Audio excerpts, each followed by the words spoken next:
Entonces, la cirugía de transformación mamaria, también conocida como cirugía torácica o top surgery, es la cirugía más frecuente que se realiza en los pacientes con disforia de género. Encontramos en esta revisión, en el Plastic de este mes, una revisión sistemática de la literatura de casi 8,000 pacientes, dentro de los cuales con disforia de género se sometieron en el 67% a procedimientos de feminización torácica y en el 33% se sometió a procedimientos de masculinización, siendo el más frecuente el de masculinización torácica. Nosotros basamos nuestros procedimientos en guías internacionales y en guías nacionales. Básicamente lo que encontramos es que para que un paciente de nosotros entre a cirugía tenemos que tener un manejo multidisciplinario. El paciente tiene que estar 12 meses mínimo, un año antes en manejo para la disforia de género, con un manejo por psiquiatría, psicología, endocrinología. Tiene que tener además mayoría de edad y tiene que además tener una terapia hormonal. Como habíamos hablado en la charla anterior, la terapia hormonal tiene que ser por lo menos de 12 meses. ¿Y qué buscamos con la terapia hormonal? Básicamente que tengamos un crecimiento mamario y que además haya un crecimiento de la piel. Eso es muy importante para nuestro resultado estético. Ahora bien, cuando damos hormonas, básicamente vamos a obtener una mama prepuberal, un Tanner 1, Tanner 2, máximo Tanner 3. ¿Esto qué significa? Que requerimos una feminización torácica con un tratamiento quirúrgico como una mamoplastia de aumento. Esto es en el 67 a 75% de los casos. Importante dato, porque quiere decir que a pesar de dar hormonas, no hay un suficiente crecimiento mamario. ¿De dónde partimos? Del tórax masculino. Entonces, ¿cómo es el tórax masculino? El tórax masculino es en V, es un tórax ancho, es un tórax que tiene un músculo pectoral muy desarrollado, muy fuerte, una fascia muy fuerte, muy poco distendible, y eso es característico en este tipo de tórax, el tórax masculino. Y algo muy importante, el complejo areola-pezón. El complejo areola-pezón es un complejo pequeño, diferente al de el tórax femenino. Entonces es un complejo pequeño, pero además está muy lateralizado. Entonces, ¿qué consideraciones? Todas estas consideraciones tenemos que tener para llevar a nuestro paciente a una mamoplastia de aumento. Entonces, igual que en un procedimiento de cirugía estética, pensamos, ¿qué vamos a poner? ¿Un implante redondo o un implante anatómico? Cualquiera de los dos. Todo depende de qué, de lo que nuestra paciente quiera, de las expectativas que quiera en cuanto a volumen. El plano, de la misma manera, puede ser o subglandular o retropectoral. Básicamente, ¿qué vamos a medir? Si tenemos una buena glándula mamaria. Si tenemos una buena glándula mamaria de por lo menos 1.5 a 2 centímetros, vamos a colocarlo subglandular, pero esto es en el menor de los casos. El más frecuente es colocarlo retropectoral. Nuestro abordaje, ¿por dónde incidimos? Está escrita la incisión axilar, pero este es el abordaje menor. El periareolar, básicamente tenemos que determinar lo siguiente. ¿Cómo es el implante que queremos poner? ¿Qué volumen queremos poner de implante? Y si cabe por la incisión que vamos a poner de la areola. Es por esto que el surco submamario es el abordaje más frecuente, básicamente porque los implantes que quiere nuestra paciente son implantes grandes. ¿Cómo vamos a medirlo? Vamos a ubicar una incisión 2 a 3 centímetros, 2 centímetros inferior al surco inicial de la paciente, y ahí vamos a hacer la incisión para el abordaje de nuestro implante.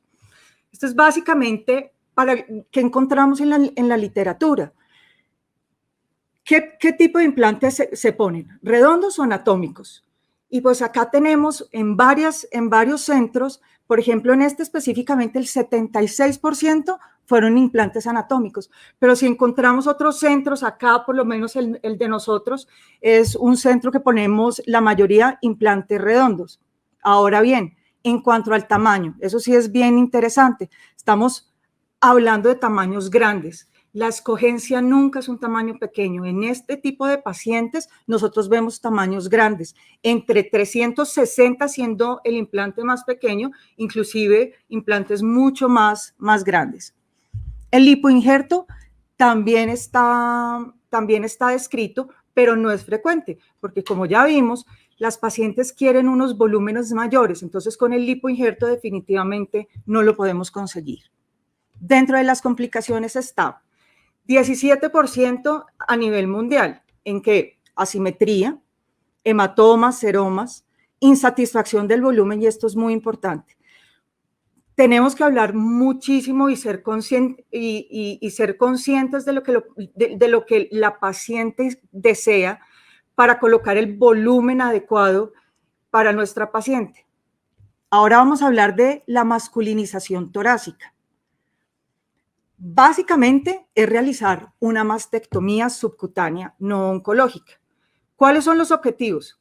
Eliminación de la piel, eliminación del tejido mamario, reducción y posicionamiento adecuado del complejo areola-pezón y la obliteración del pliegue inframamario, y esto es muy importante. El pliegue inframamario del seno femenino está muy marcado y esto es muy importante obliterarlo para que nos dé una anatomía adecuada.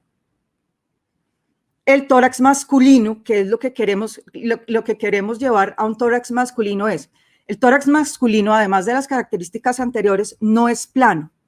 ¿Por qué? Porque el pectoral mayor, ¿sí?, tiene una diferencia marcada entre la parte superior y la parte inferior. Por eso no es plano, sino da como una proyección. El pliegue inframamario del tórax masculino en la parte anterior es horizontal. ¿Por qué? Porque sigue las líneas de la inserción del pectoral. Y como vemos en la gráfica inferior derecha, hay una depresión lateral que es la inserción del pectoral, del dorsal y del serrato. Otra parte muy importante es dónde colocamos el complejo areola-pezón. ¿Dónde está colocado el complejo areola-pezón en el tórax masculino? Es un complejo pequeño de 2 centímetros, muchas veces ovalado, pero ¿dónde lo colocamos? Básicamente en el cuarto a quinto espacio intercostal. Ahí es donde está posicionado el complejo areola-pezón. Traigo este artículo porque es muy interesante del tratamiento de la cirugía torácica masculina, y es hacen o sea, determinan los procedimientos quirúrgicos dependiendo de, primero, la glándula mamaria. Entonces, si tenemos una glándula grande, tenemos una glándula pequeña, dependiendo de la copa. Entonces, en senos con copa pequeña, con una tosis pequeña y con una muy buena piel, ¿qué hacemos? Una incisión periareolar. Entonces, es una incisión por donde se realiza la mastectomía que casi no se ve. Si además de todo, como vemos en la figura de abajo, el pezón está muy grande, hacemos una traza areolar de Pitangui, que buscamos ¿qué? Disminuir el pezón, pero además de todo, disminuir un poco el complejo areola-pezón. Cuando ya tenemos una copa B, o sea que ya es un volumen moderado, tenemos una tosis grado 1, grado 2, y la piel es moderadamente elástica, tenemos ya que manejar la piel. Y en ese entonces utilizamos una cirugía que se llama de Benelli, que es una circunferencial de Benelli, para hacer la mastectomía. Cuando ya tenemos copas grandes, volúmenes grandes, y además la piel ya está más descendida, ya tenemos unas tosis de 2, de 3 grados, podemos utilizar una técnica que se llama de mamoplastia de pedículo inferior, que inicialmente fue descrita por el doctor Passot. Lo que se busca es dejar, como miramos en la gráfica, la cicatriz en la parte horizontal, no tiene cicatriz vertical, y además el complejo areola-pezón, que se desciende a través de la desepitelización de un pedículo que es ancho, pero el pedículo es delgado, se desciende la posición. Ahí nosotros podemos visualmente determinar los espacios, el cuarto y el quinto espacio intercostal, para determinar lateralmente dónde vamos a dejar el complejo areola-pezón. Y cuando ya tenemos una laxitud muy grande de piel, más que el volumen, y miren que estas técnicas básicamente lo que enmarcan es cómo está nuestra piel.